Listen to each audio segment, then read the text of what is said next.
Anyway, and I've been here many Good times evening, since then. everyone. Hi, Thank you so much, yeah. we're gonna So go you're ahead still and get doing- started. I still go to Debbie the, already you did know, a bunch clinic, of our, but the survivor. Debbie already did a bunch of our announcements. So we're gonna go ahead and get into the rest of the reason we're all here, the main presentation tonight. My name is Amy Cardall. I'm the Vice President of the Board of Directors for the Breast Cancer Network. I'm also a member. And tonight's presentation is it's very special to me. It's very important. I do not myself have stage 4 breast cancer, but I certainly have known and loved a lot of people who do. And this is a mission that is really close to my heart, making sure that breast cancer awareness includes metastatic breast cancer awareness. So we're very fortunate tonight to have Dr. Tracey O'Connor here as our main speaker. But first, I'm actually going to introduce Teresa Leatherbarrow, who is a member of our board of directors as well and attends our Living with Metastatic Breast Cancer support group. So Teresa, I'll let you take it away.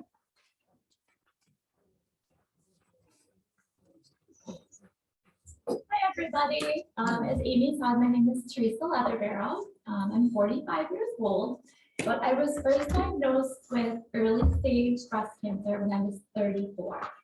It was 3 years after having my third child. I was 34. I was actually a year younger than when you start getting screened with mammograms. And I had felt a lump, not even on my breast, it was actually on the right side under my arm. And it was like this, it felt like a little kernel of popcorn before it's popped. And saw my primary, oh, it's probably nothing, but you should probably go see your OBGYN. Saw my OBGYN, he was, he had delivered all 3 of my kids. He said, oh, it's probably nothing, you're way too young, you've been having pregnancies, but either way, let's have you get a mammogram. Mammogram didn't pick anything up. So, but he could feel it and I could feel it, and it didn't feel right to either of us. So I had an ultrasound and they were like, doesn't seem quite right, let's do a biopsy. And even waiting for the result of the biopsy, they're saying it's probably nothing, like you're really too young for this. It wasn't, it was cancer. And I was told at that appointment that, unfortunately you do have early stage cancer. So I went to Roswell for a second opinion, and I'm glad that I chose to receive my care at Roswell going forward. And my doctor is Dr. Levine. So I was treated for early stage cancer. I followed all the recommendations from my surgeon and my oncologist. I was put on tamoxifen, went back to work, and went back to live my life. And I did that for no problems for a good 7 years. And then at age 40, I started having bone pain on my left hip and femur. That's weird. I feel like that's too young to have arthritis. So I went back to my primary. It was really interfering with me being able to run and walk and exercise because I've always been really active. And she's like, well, it's probably bursitis. So I was treated for bursitis and was given like 2 or 3 rounds of cortisone shots. It wasn't bursitis. And when they went back and checked the x-rays the second time, they realized that it was metastatic lesions on the bone. And I said to the doctor, does that have anything to do with breast cancer by any chance? And they had to go back and like, oh, you've had breast cancer. And that's when like the whole mood of the room changed, the party kind of ended. And, I quickly learned within probably a week that I had gone on to join one of the 166,000 US Americans living with breast cancer that spreads beyond the breast. So I actually don't go around saying I have metastatic breast cancer. I just say I have breast cancer because I think it's really important for women to understand that it is the same disease. For the majority of women, the chemistry stays the same. I mean, sometimes it can change, but for me, the chemistry of the new tumor site was the same as the original site. So that was 2017. almost 5 years later this summer, right? And I just wanted to let you know that like, maybe by me being here and speaking and just telling a little bit of my story helps you to sort of rethink what it might mean to live with breast cancer. It's something I live with. I always preface breast cancer by saying I'm living with that. I think that that's really important. I think words matter. I don't call myself a survivor. I don't call myself a thriver. Some people do, and if that works well for you, that's fine. I'm just someone living day to day trying to get through life, because life can be really hard and really great at the same time. So back then, I didn't really know what to expect. It seems really, really devastating. I had 3 young children, but since then, I've been able to see 2 of my kids graduate high school and go into college. My youngest, who was only 3 years old when I was first diagnosed back at age 34, now 14, and will be starting her sophomore year of high school. And I'm really active. I live an active, healthy life. I've made lots of healthy changes, obviously, but I just hope to sort of change your perception a little bit about what it means to live with breast cancer. I definitely don't want anyone's pity. That's for damn sure. So I did talk to some of the girls in my breast cancer group that I attend here at BCN, and we wanted to ask, share with you some of the things that we would want you to know about what it's like to live with an advanced cancer, because in most parts of the world, it's just called advanced cancer. Here in the United States, they focus on the metastatic title, but in most parts of the world, it's just called advanced cancer. And basically what we want you to know is that if you are someone that receives that diagnosis, that you're not alone. There's lots of support available, as I shared, in one of about 166,000 Americans, and that's men and women. Another thing I think it's important for you to know, and hopefully I'm showing it, is that you can have a diagnosis and not be sick and not look sick. And that can change from day to day. I don't consider myself sick. As I said before, words matter to me. I always say I am well. I always say I am well because I believe in manifesting how you want to be. But there are times where I have good days and bad. There's days where I might be taking a nap in the middle of the day. There's days where I might not be getting out of bed, depending on what my treatment looks like that day, week, month, or year. If you are someone living with metastatic breast cancer in the breast cancer community, you are still considered a survivor. You're not some stepchild that has to be like hidden away, because the breast cancer community does consider you a survivor from the day of your diagnosis, whatever that cancer diagnosis may be. As I shared before, it's really important for me to have you understand that it's not a different cancer. We're not the others.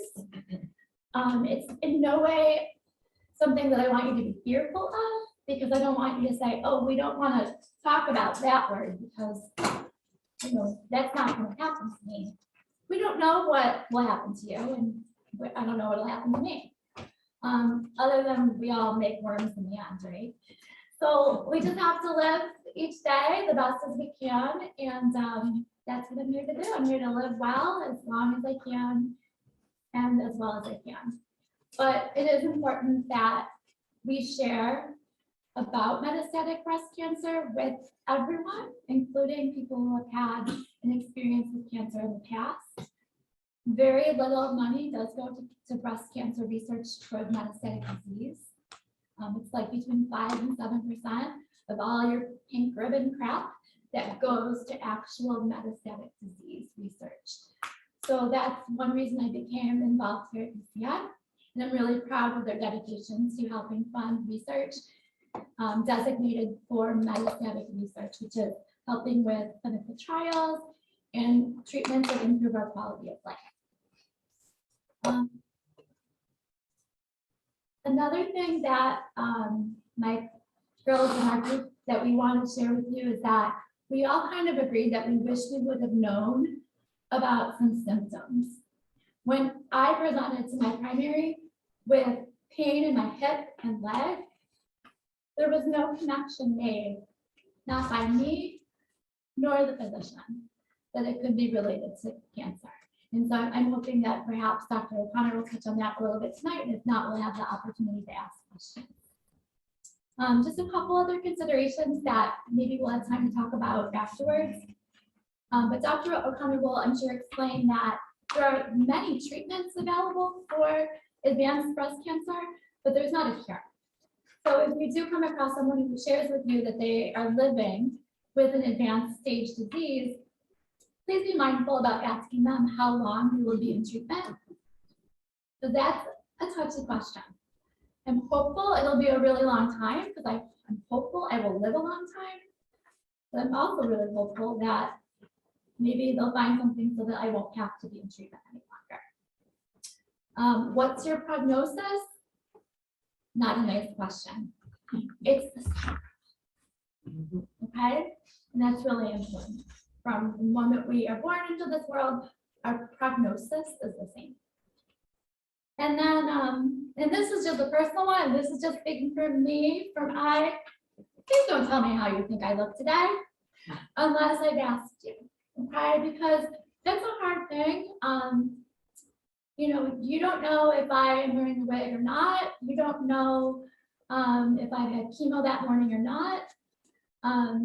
Sometimes I'm tired just because I have 3 kids and they're tiring, and they're even harder when they're in college than they were when they were 3.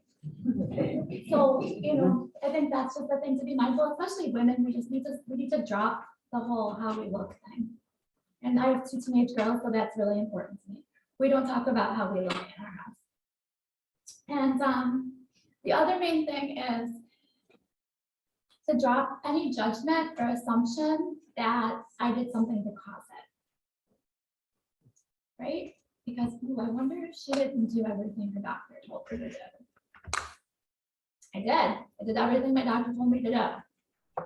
And you know, that's just the card I was dealt. And that's okay, because it was one shitty card, but I've got a lot of really good cards too. Okay. So with that, I'd like to introduce Dr. Tracey O'Connor. Dr. O'Connor is an associate professor at the Department of Medicine at Roswell Park. She's also the associate professor of clinical medicine at the Jacobs School at UB. Her education is from the School of Medicine and Biomedical Sciences from the State University of New York and Northwestern University. And Dr. O'Connor did her residency at Strong Memorial Hospital, the University of Rochester Medical School. Dr. O'Connor works at Roswell Park along with my physician, Dr. Levine. She is certified in internal medicine and oncology, and her special interests are novel treatments for breast cancer, psychological impact of breast cancer, and supportive care therapies for patients with advanced disease. And from time to time, I'll search to see what type of clinical trials and research studies Roswell is doing specific for metastatic breast cancer. And I'm very pleased and proud to see that Dr. O'Connor, along with Dr. Levine's name, pops up regularly for a new study or program that they're working on. So with that, I want to turn it over to Dr. O'Connor. Thank you very much.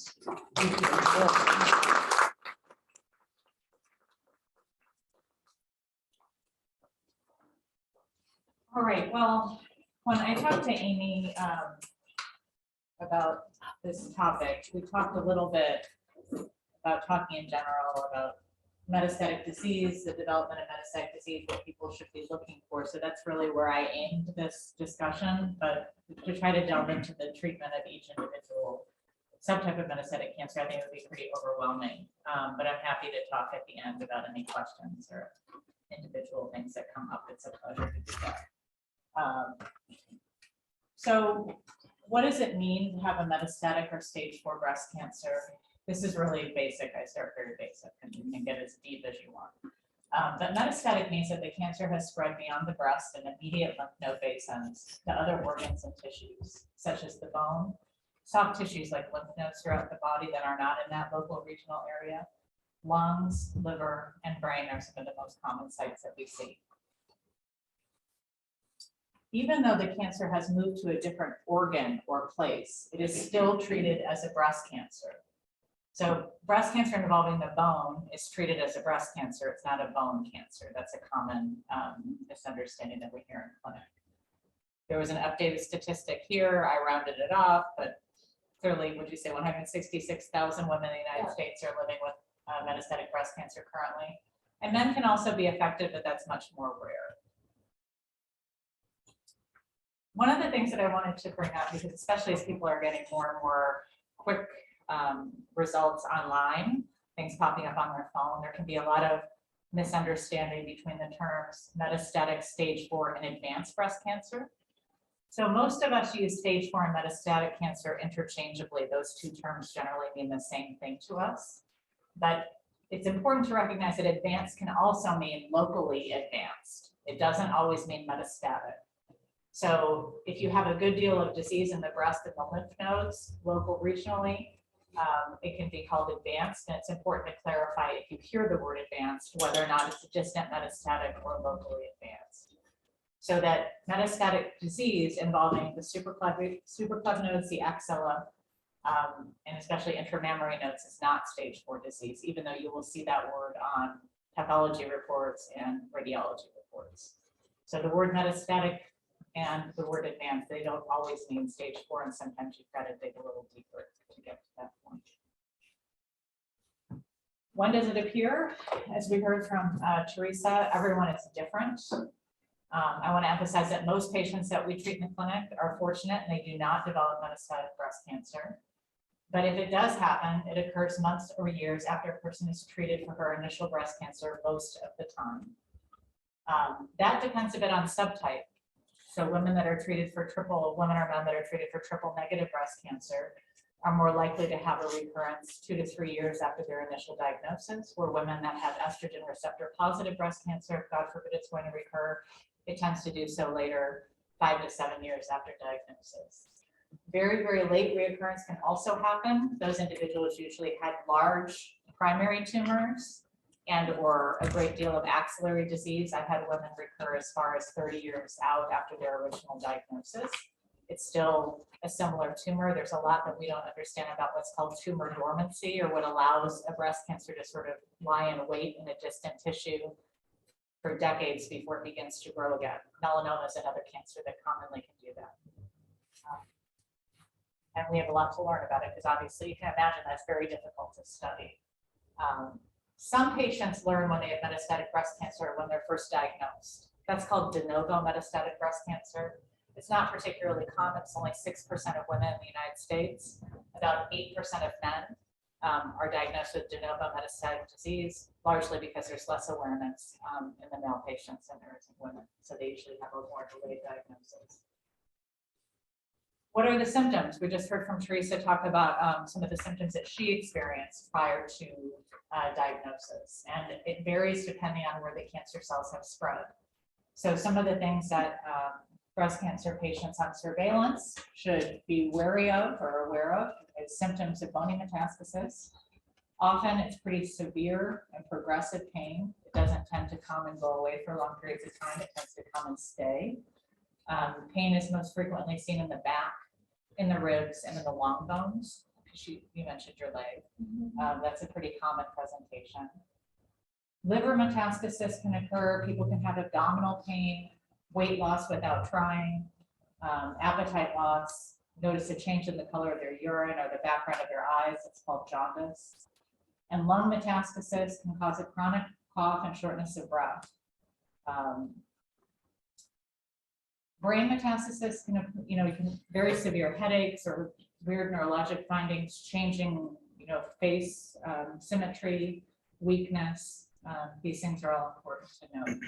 One of the things that I just want to say, and it's just really a plea for everybody, is that as medicine has changed, I mean, the past 20 years since I've been treating breast cancer patients, a lot has changed. And the part about medicine that's changed that I don't particularly care for is how volumes are such and doctors are not hired at the correct level, in my opinion, to do follow-up of patients. So patients are followed up in a variety of different settings. It's always important to remember and make sure that you remind the people caring for you that you have a history of breast cancer. because I see too many people who've developed a cough and have been treated for months and months and months, and nobody ever thought, gee, she's a breast cancer survivor, and my goodness, she had 6 positive nodes, 15 years ago.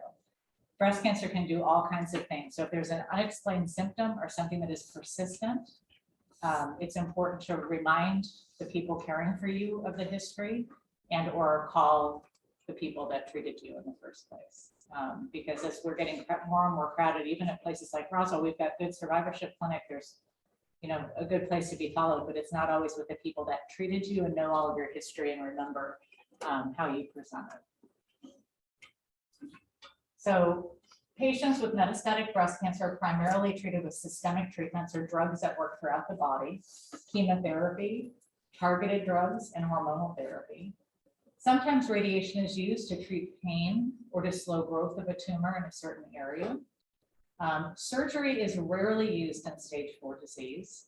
I'll show you an example where sometimes we do consider it when it's for palliation or trying to prevent skin breakdown. Sometimes we use surgery to help stabilize bones. But unfortunately, removing metastatic sites is generally not an option that works very well, where good systemic therapy tends to work better. It is important, a lot of patients don't want to get a biopsy if they develop metastatic disease because it's another thing to go through, and we all hate procedures, but it is so important to get a biopsy of that distant site when it occurs, if it's possible, without putting you at risk. Because we want to repeat the biomarkers, and these can dictate treatment, as well as doing a lot of just additional genomic testing on the tumor to make sure that we understand how best to treat an individual.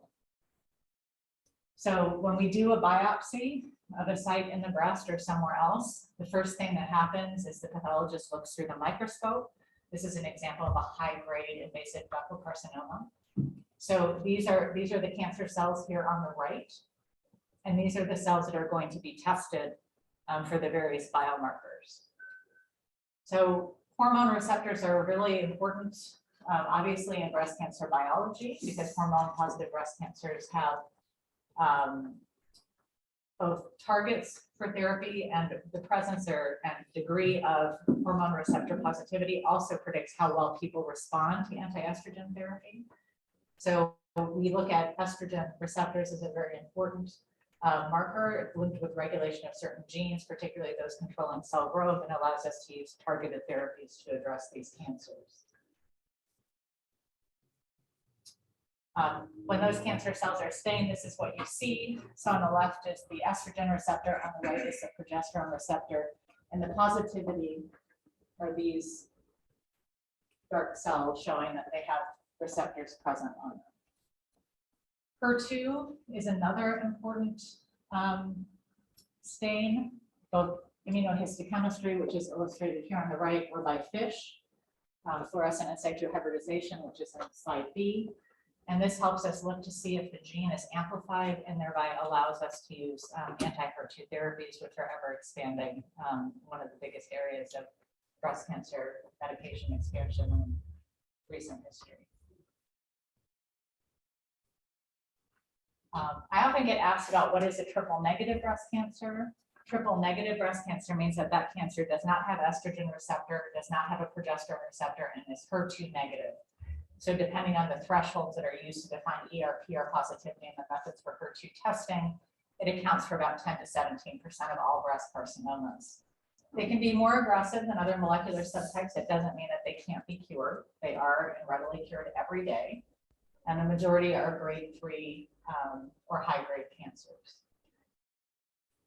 The other important testing that we do that's important to note is every woman with metastatic breast cancer should have genetic testing, because BRCA or PALB2 mutations predict for really good responses to PARP inhibitors. Even if you don't have a family history, the woman develops distant disease, she should make sure that she has BRCA and PALB2 testing. So if you get a big panel with our genetic, any genetic team, that will be available to you. Because the PARP inhibitors can work particularly well with those with mutations. In triple negative breast cancer, we order PD-L1 testing to look and see if immunotherapy may be a possibility for an individual, and those can be beneficial. It's also important to try to do genomic assessment for mutations in the tumor, because that can elucidate some potential treatments. It's best to do it on a sample of tumor tissue from a distant site if you can. Sometimes we get such scant sample and or so many people have bony disease alone and the sample from that site may not be very good. And then we can do something called a liquid biopsy. That can also give us some information on mutations. It's just a little less good than doing it on the tumor tissue itself. And this is what this kind of report looks like. This is a gentleman with prostate cancer. But you see the therapeutic implications showing up there. This individual has a BRCA2 mutation, and at least at this time it was not approved, but the potential therapies are listed there that might be helpful given these mutations. So this is going to be an important test to get done, just to help elucidate if there's anything that's not standard that might be helpful. Metastatic breast cancer patients, as has already been mentioned tonight, are unlikely to be cured, keeping in mind that our old definition of cure was 5-year survival. And many, many people are doing much, much better than that. And that was just a randomly picked number in the early days of oncology. In the US, about 6% of cases present a stage 4 diagnosis, as I mentioned. At least a quarter of the patients are alive at 5 years or longer, and we are getting better at overall survival every day. And our patients are living longer with better quality of life due to newer treatments. So when we treat metastatic breast cancer, there's a variety of considerations. Our goals of treatment are to both palliate symptoms and try to increase the quality of life as well as prolonging survival. When we can get a good response, that's usually associated with symptom improvement. We make decisions based on the previous therapy a patient has had and their disease-free interval. How long it was from the time of their initial treatment to when their cancer recurred often predicts to how they respond to additional therapies. We look at tumor biology, as I mentioned, including BRCA mutations. And we have to really think about understanding the medical and social issues that a patient faces when he or she comes in for treatment. So some of these are comorbidities or other medical conditions that will affect our ability to choose treatments. One of the big ones that I see are people with diabetes. If they have peripheral neuropathy that's pre-existing, that can really complicate our therapy because a lot of the chemotherapies that we give do cause that and cause it more frequently in individuals with neuropathy. And I'm starting a geriatric oncology breast clinic at Roswell, where we'll see patients over the age of 70 in particular, and use a variety of geriatric assessment tools to really look at their function and more their chronological age and try to learn what therapies might fit best for people with different clusters of symptoms and issues moving forward to help preserve the very best quality of life. Convenience is important. There are so many patients that have to travel so far to get treatment. I saw somebody today that comes 4 hours every time she comes, and it's really, really difficult. Some people are able to be better compliant or adherent with some therapies versus others. Some people do better with oral medicine. Some people prefer injectable or IV because they don't have to think about it every day. So trying to figure out what helps a patient get the best treatment is important. And we always have to think about the side effects of our medicines that can affect the normal function of any individual. These are not, we try hard, but they're not all easy therapies. There's a lot of therapies that even though they're new and can be exciting, the side effects can be very difficult to manage. It's just a diagram. When we think about treating this disease as oncologists, we're constantly bouncing back and forth from, is the patient sensitive to hormone therapy? Is she not? Should we use this chemotherapy first line? Then we can go back to another endocrine therapy. Then we can go back to a chemotherapy. We're going to move in immunotherapy. And many of the patients are treated for years, and we're constantly going up and down these pathways and signals and trying to get the best possible outcome. When we watch patients who have metastatic breast cancer, we do a periodic assessment by their symptoms, physical examination, routine laboratory tests, imaging studies such as a CT scan and bone scan and or PET scan, and possibly biomarkers. We classify responses like responsive disease, stable disease, or progression of disease. And sometimes the information that we get from any group of tests can be pretty contradictory and hard to figure out. So it's important to have a good relationship with your oncologist and to work with them, and sometimes everybody has to take a deep breath because the radiologist will read something out that's not in fact the case when it's looked at with somebody that has more clinical knowledge of the disease and of the individual that we're treating. We look for signs of progression of disease when we're monitoring patients. If their metastases are increasing or they have new metastases, sometimes this can be obvious. But there is a phenomenon that everybody should be aware of. I just saw a second opinion from out of town the other day where this happened. There's something called flare phenomenon. This generally happens with first-line therapy, but sometimes can happen more deeply. On occasion, especially with estrogen receptor positive disease, when women or men have a great response to therapy, their cancer will look worse before it looks better. Because the bone, when it heals, the lesions become more sclerotic or more dense. They can show up all of a sudden on a bone scan, places that you didn't see them before on a CT scan. And sometimes tumor markers can even go up in that instant. So it's really important to take all the clinical information before a therapy is abandoned, particularly when it's early on in a woman's advanced treatment. This is an example of where we might use local therapy to try to help with breast cancer. Breast cancer, I see this every day, and it probably doesn't project very well, but breast cancer is one of the diseases that you can ignore for a while if you are frightened of doctors and frightened of medicine. So it's not that unusual in my practice to see people who come in with very advanced tumors because they've been scared to come in. And our goal in treating these individuals is to try to get their cancer under good enough control so that we might be able to clean up the chest wall and give them a better quality of life. But that's really an exception. The studies have been shown that adding local regional treatments such as surgery, mastectomy, treating the axilla surgically doesn't change outcome in individuals that have distant disease most of the time, unless you can't control that area. And there were actually really good randomized trials that looked at this question. Women were randomized to have breast cancer surgery or no breast cancer surgery in the setting of stage 4 disease, and there was no difference in overall survival. So we only do local regional control of the breast and the armpit when we can't achieve control with our systemic therapies, and that's the only site that's progressing. It's not a routine treatment. And everybody has the feeling that they really want to get that tumor removed, and I understand that, but it doesn't help, and sometimes it can hurt. Because during the time that you're healing or going through the surgery, you're not able to take other treatment. So how do clinical trials fit into the equation? I just always think it's important to emphasize that almost every drug that we have in practice, we learned about through a clinical trial. It's important to ask your doctors about potential participation or investigate yourself. We don't have every clinical trial at Roswell that's available throughout the country. It's often extremely difficult to travel for a clinical trial, and I wouldn't have people, do it unless there was something very promising and very targeted.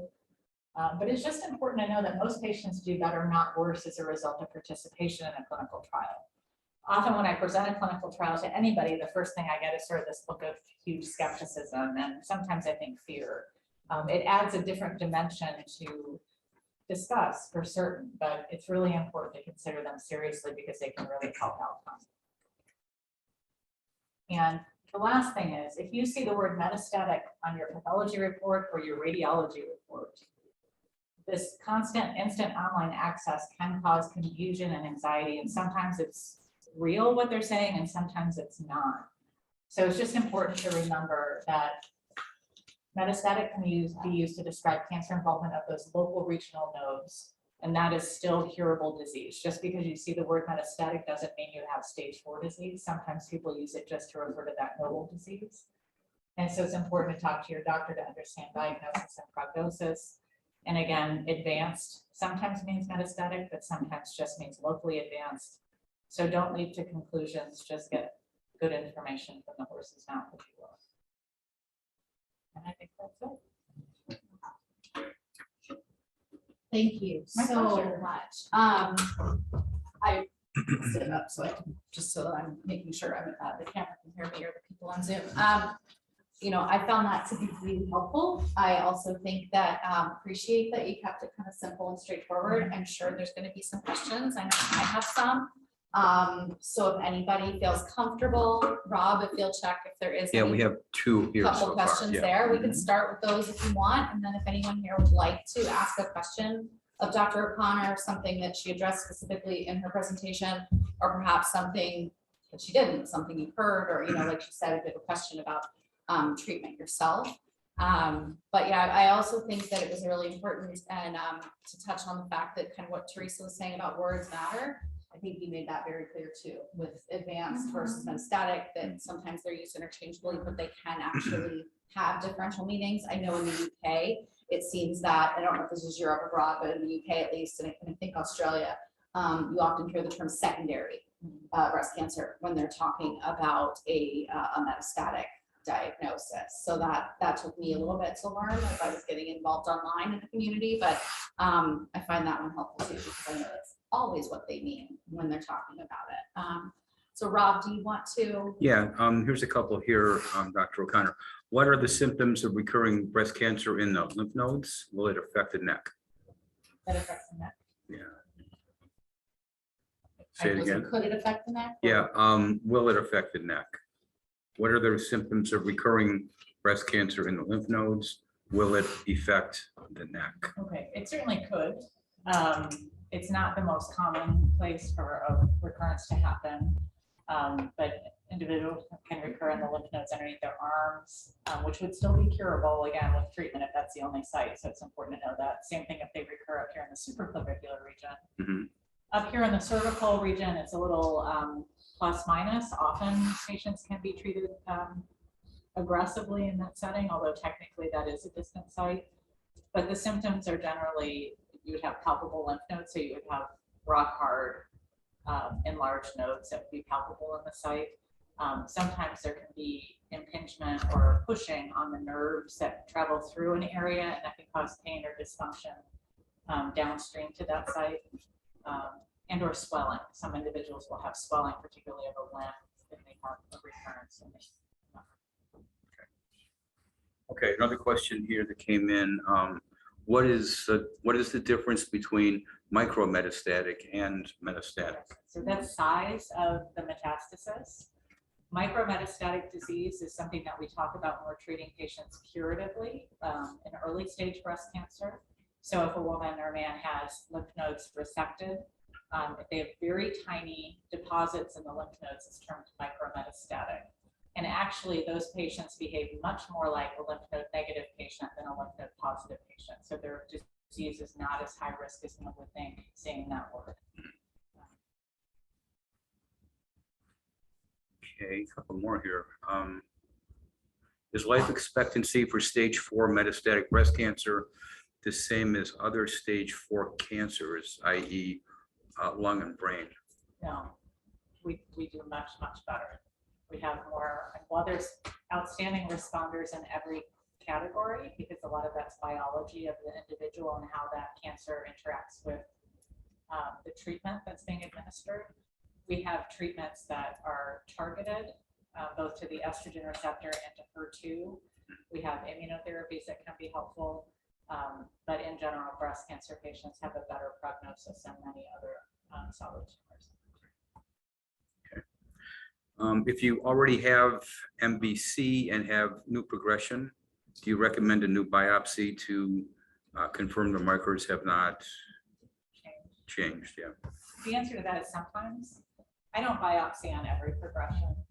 It's a lot of going, and you usually just don't get that much bang for your buck, if you will, putting somebody through that. I really am a firm believer, if you can, at diagnosis. And then if somebody's been on a treatment for a number of years and then progresses, I often will repeat it then, because I want to make sure that I understand what I'm treating. It depends a little bit on the individual and the circumstances. Sure. Okay. One more in here. How common is it for MBR to spread to the retina? I wouldn't say it's common. Where I sit, that's what I see. So I see it. I always have a couple of patients who have that problem. Metastatic breast cancer involving the back of the eye, but it's not a common scenario. That's everything that's come in here so far. Yeah. Okay. I'll keep an eye on it. And what about our in-person group? Does anyone have any questions they'd like to ask right now? Yeah. I didn't realize that, that the bones were so involved with breast cancer progression, because I thought it was my imagination, but I have a lot of bone pain that I'd never had before. And I brought it up to my oncologist, and he did send me for a scan. I don't remember if it was MRI, CT, I've had so many, but it didn't show anything. But I still have a lot of hip pain and bone pain in my legs. Now, some people are on medicines called aromatase inhibitors. And I'm not on anything No. anymore. There's also a phenomenon, and again, I don't know if this would apply to you or not, but individuals, I mean, if you're having a lot of trouble with your joints, I would suggest you maybe see a rheumatologist for workup if there hasn't been an explanation. The other thing that I see a lot is we put a lot of women into menopause, and menopause itself can cause a lot of joint issues for women. That it's not something that's commonly thought about, but it's true. But if your oncologist has looked for metastatic disease and you're not on any medicines that would explain your discomfort, then I would talk to them about seeing somebody to do some blood work. Thank you. When this refers back to the question about micrometastasis and lymph nodes. So there's a difference between a micrometastasis to a lymph node and lymph node positive disease. Is that, I wasn't clear. Yeah, so when we think about the axilla, so the under the arm lymph nodes, usually part of the initial staging of a breast cancer. A breast cancer can spread to the lymph nodes underneath the arm in a micrometastatic fashion or a metastatic fashion. The micrometastatic disease is very, very tiny, involving a lymph node. Frankly, metastatic disease is larger, and they have different prognosis. Okay, and often will result in different treatment. But the point was that if you have a micrometastatic lymph node in your axilla, it's certainly not the same as having distant metastatic disease. Right. And in fact, your prognosis is usually much more like a lymph node negative patient, even though you have a tiny focus of cancer. So if one is told that she has one positive lymph node, for instance, but never hears anything about micrometastasis versus anything else, typically, I mean, is there a typical, would that typically be a micrometastasis? I mean, I know it's involved in the staging, how many positive, that's what I've always heard over the years, you know, oh, did you have any positive lymph nodes? Or so-and-so had 1 or 3 or 8 or whatever. In general, when we talk about lymph node positive disease, we're talking about macrometastasis, the larger ones, more than micrometastasis. And does that typically mean like more than one lymph node or not? The number doesn't really matter. The number does matter because I mean, I know as far as staging it matters, Yeah. but you know. but also matters in terms of treatment. So if there's a patient with the more macro lymph nodes you have, the higher the risk of potential recurrence. In individuals that have estrogen receptor positive breast cancer, if there's between 1 and 3 lymph nodes, in certain individuals, if we could do additional testing like a mammoprint or an oncotype, some of those individuals can be spared chemotherapy, depending on the gene signature. So the number matters in the sense not only of staging, but often the treatment that we recommend or administer. I have a question. Yeah. If someone is in third stage, and you're always worried about going to the court, which happened to my mom, and then that's how she passed. I'm always worried about and always asking questions to the oncologist, what do you look for? Because I have that, you know, I'm on that, whatever you said, aromatase inhibitor and semestine, I think really that's it. But when I weigh the two, do I want cancer? Do I want bone pain? I'd rather have just bone pain, so I deal with it. But what is like a good test? Like, would it be a PET scan? Would it be? This is one of the most difficult conversations to have in breast cancer, but I'll just have it. I have it a lot during the workday. It makes intuitive sense to everyone that more is better. So we should be doing a lot of surveillance testing and the follow-up of breast cancer patients. Either a PET scan every 6 months or CAT scans or bone scans. But in fact, none of that has ever been shown to benefit an individual. And you can have perfectly negative scans and 3 months later have widely disseminated disease. So the follow-up of breast cancer is really a high touch, low tech approach where we monitor the breast for recurrence because that could be a potential curative intervention. And hopefully are eliciting a lot of symptoms and issues. And what I tell all of my patients is I don't order routine surveillance scans because it's not indicated, but I have a very low threshold to order a test to look to see if you have a symptom to make sure that it's not related to your history of breast cancer. So just, I think, having good communication, and I know it's hard when you have a chronic problem, but when you have a chronic problem and it's been looked at, it's not metastatic, now you know this is your baseline. So what you're looking for is a change from that baseline. Okay, because that's what I was told Yeah. from my breast cancer doctor. She said, look for a change. And I Yeah. said, change where? I got something going wrong every day. And I mean, what change am I looking for? So I keep pushing the PET scans and the MRIs and everything. And the oncologist says, no, you don't need to keep doing that. And I said, my back hurts a lot, but if you don't have a reason for it, then yeah, they said, don't look, you know. But I Well, don't want to. you need to get treated for your back pain. Yeah, I have, I have pre-herniated discs. Okay. So that's why I deal with that, but Right. there's other things that happen with the hip and going down the hip, and I couldn't walk for about 4 months, and it got better, you know, I had cortisone shots, and so right now it's looking like it's all, everything else, okay? But I have the fear every day, every single minute of the day.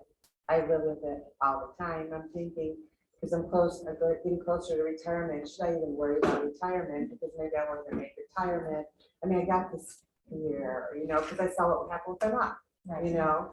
And I think learning how to live with that is a hard thing. I mean, I think you have to get as much support as you can, but I can't act like it's an easy thing for somebody to have.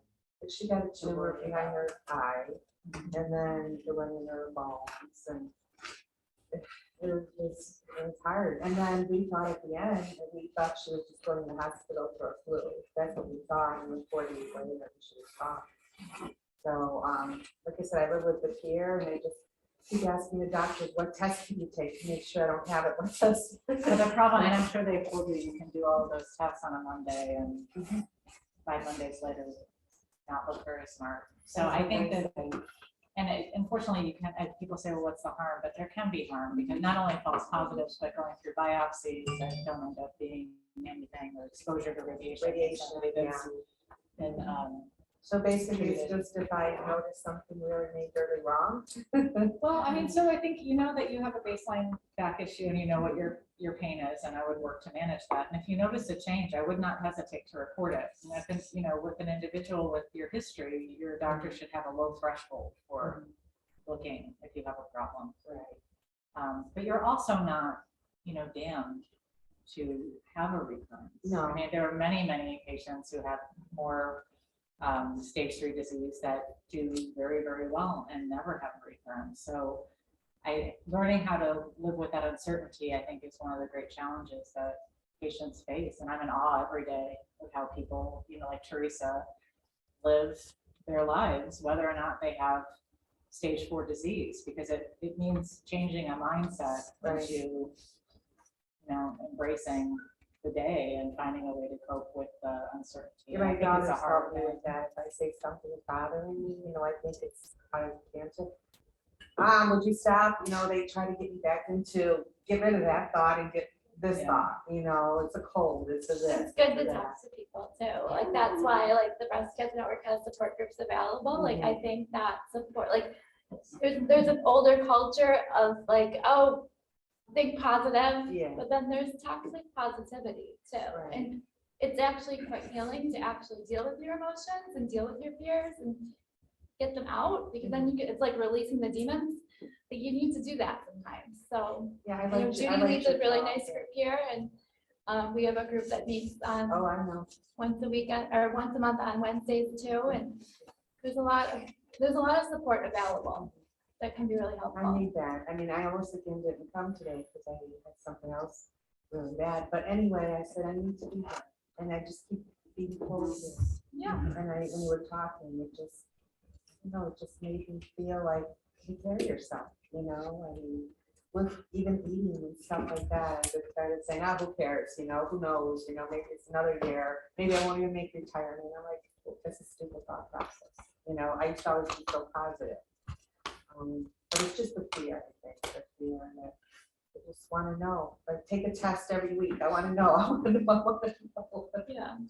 Well, and I'd like to offer that, obviously, we have that, so you're, taking advantage of the support here, but there are a lot of mental health and because that is a mental health thing, Yeah, and you're not alone. We all face that, whether it's living with an earlier stage breast cancer and wondering about that fear of recurrence, or all the other things that can go wrong in our bodies. And I know Dr. O'Connor mentioned the survivorship clinic at Roswell. I don't know if that's where you're treated. I But started there. I Yeah. started there and I was seeing someone and she was great.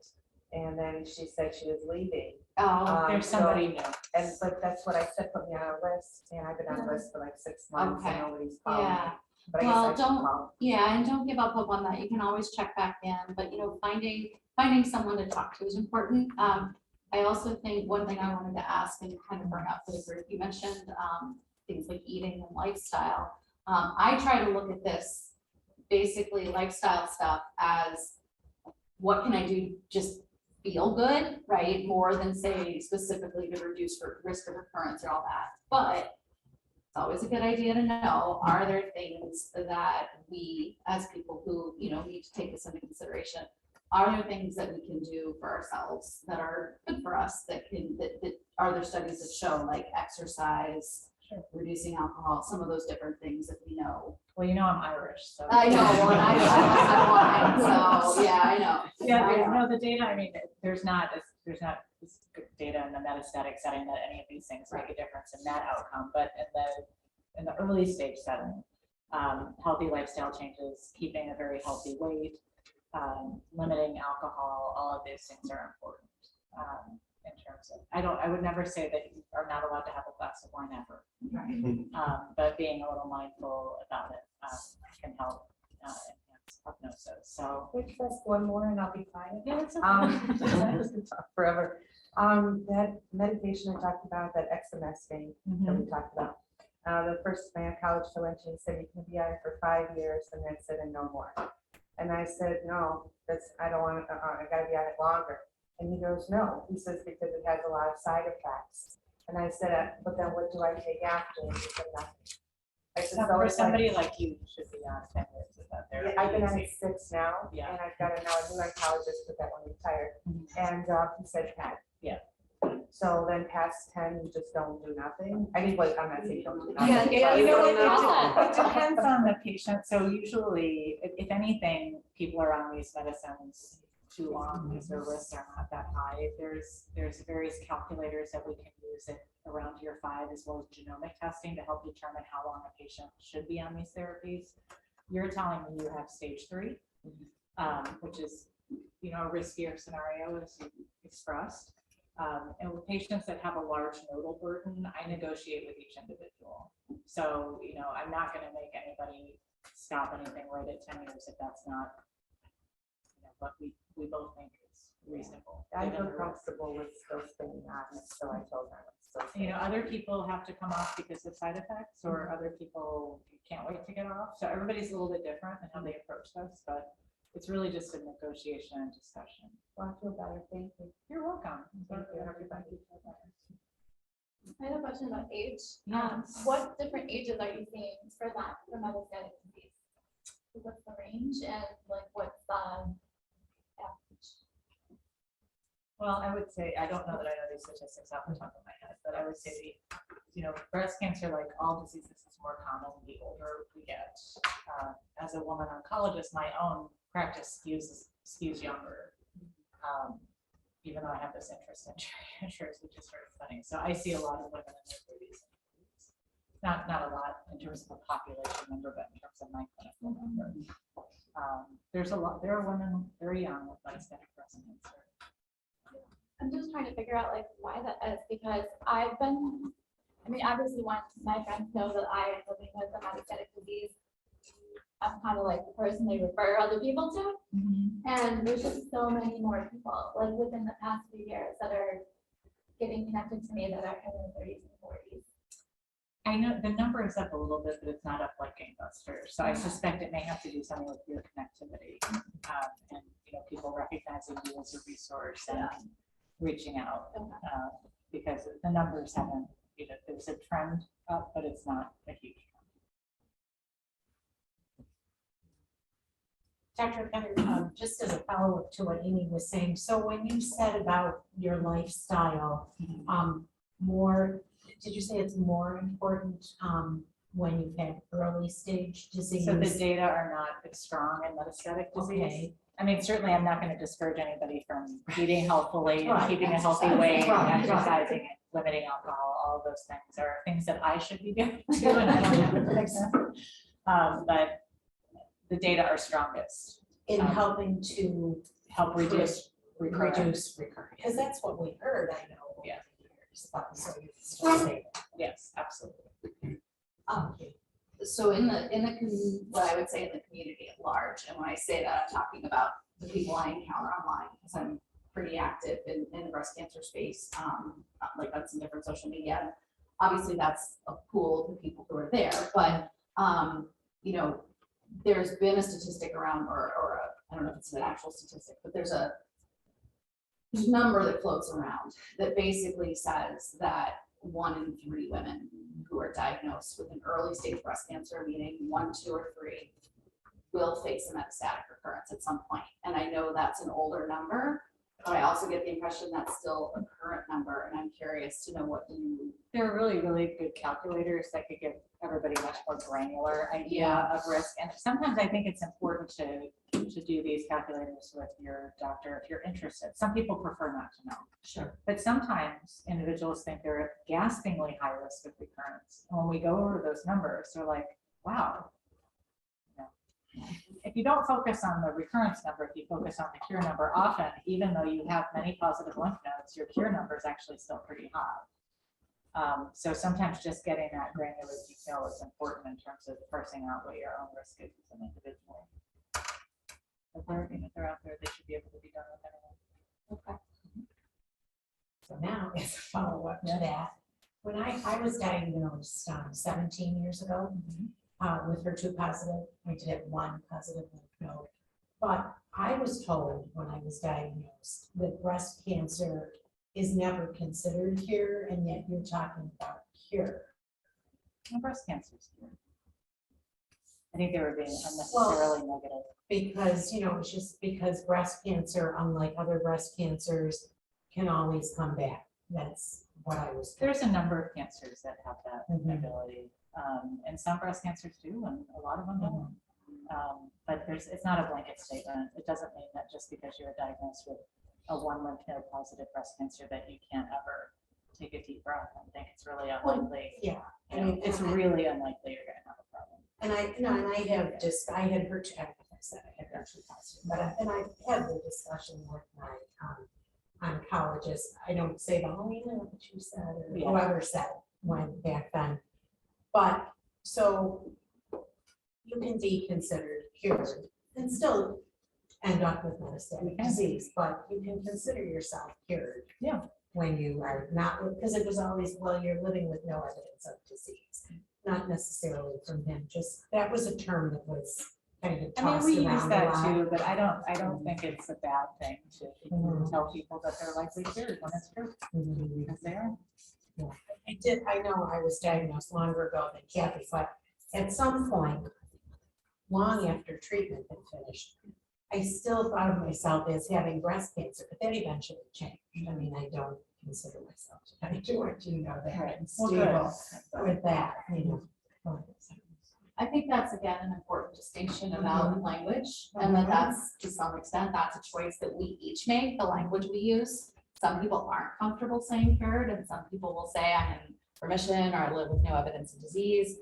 Just like Teresa said, she considers herself living with breast cancer. Other people, use words like drivers and survivors and kind of these designations, but I think it's a lot of what how it makes it most true to you and how you talk about it and how you feel it, because I think But a I lot think of if you women have cure. really good statistics, you should Oh, know yeah. that. Yeah, Because there are absolutely. people that have really good statistics. Yeah, absolutely, and that it is Unfortunately, not considered. everybody. but Yeah, I mean, I like the living with disease and it's a very thoughtful thing. I'm not trying to minimize it, but for Right. somebody who really has that early stage breast cancer. oh, sure, absolutely, yeah, like Right. being able to consider yourself cured, if that's what the statistics show, and that's what feels right to you, then claim that, you know, and that's what you get to own. Any other questions for Dr. O'Connor before we wrap up?